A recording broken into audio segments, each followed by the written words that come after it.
The name Dred Scott is synonymous with the struggle for freedom.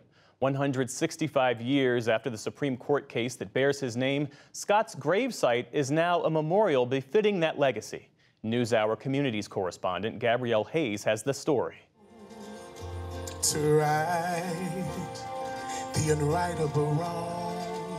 In a St. Louis cemetery, a dedication to righting historic wrongs. His original headstone, it just didn't do justice to his history. A new headstone now sits at the grave of Dred Scott, once an enslaved man who went down in history as a plaintiff in an infamous 1857 Supreme Court case. Many people sought to emancipate themselves by, fleeing across the river or the Underground Railroad in whatever facet that might have looked like emancipating themselves. But Dred Scott and many others pursued that through legal pursuits. Cicely Hunter is a historian in St. Louis. He went through several court cases, which ended up coming all the way up until the Supreme Court, which is the highest court of the land, which ultimately determined that his fate, along with his wife's and children's, essentially they were not considered to be citizens, and therefore they could not be emancipated. The Scott versus Samford decision sparked outrage and drove the nation closer to civil war 4 years later.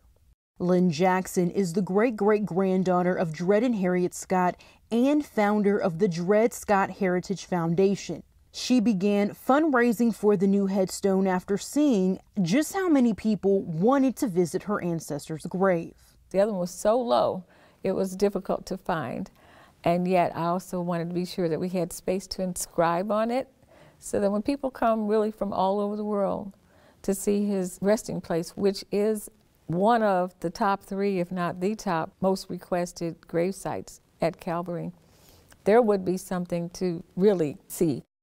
Scott's grave went unmarked for 100 years after the Supreme Court case was decided. Pictured here is Lynn Jackson with her family in 1957 at Scott's grave. Dred Scott's story started here and ended here, but a lot of what he did affected the whole nation. And this is just one story in thousands that we need to acknowledge and understand. In Maryland, a monument to the Supreme Court justice who authored the decision to deny Scott's freedom was removed completely in 2017.